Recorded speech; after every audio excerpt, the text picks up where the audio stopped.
Welcome back po. Andito naman po si Ka-Deliver Vlog. Mayroon na naman po ako sa inyong tuturo kung paano po mag-troubleshoot kung kayo'y naubusan ng gasolina habang kayo'y nagbibiyahe at biglang tumirik sa kalsada. Ang una nyo pong gagawin, titingnan nyo lang po dito sa karburador. Dito po sa karburador, bubuksan nyo po dito guys.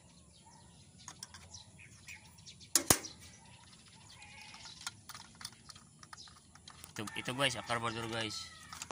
Itong bubuksan nyo guys. Tapos guys, ipapump mo dito guys.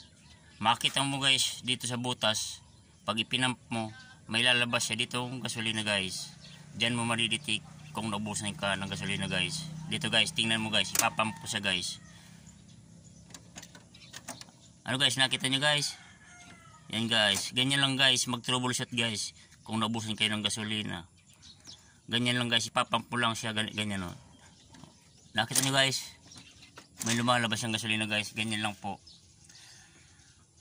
Huwag muna kayong magkukuha ng mekaniko guys, kasi dyan lang po yan guys, sayang nagbabay ng gasolina. Ganyan lang po mag-troubleshoot kung kayo naubusan ng gasolina.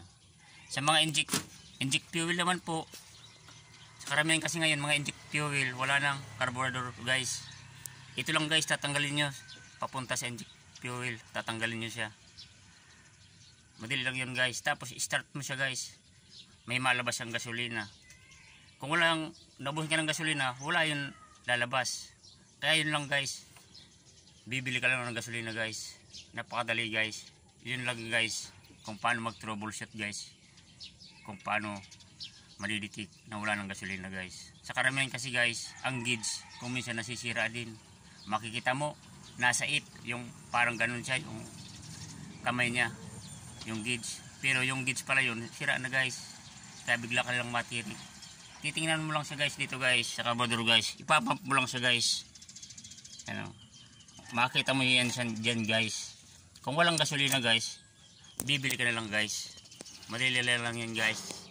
Napaka-basic guys. Kaya guys, lagi ka lang subscribe sa aking YouTube channel or sa Ka-Deliver Vlog guys.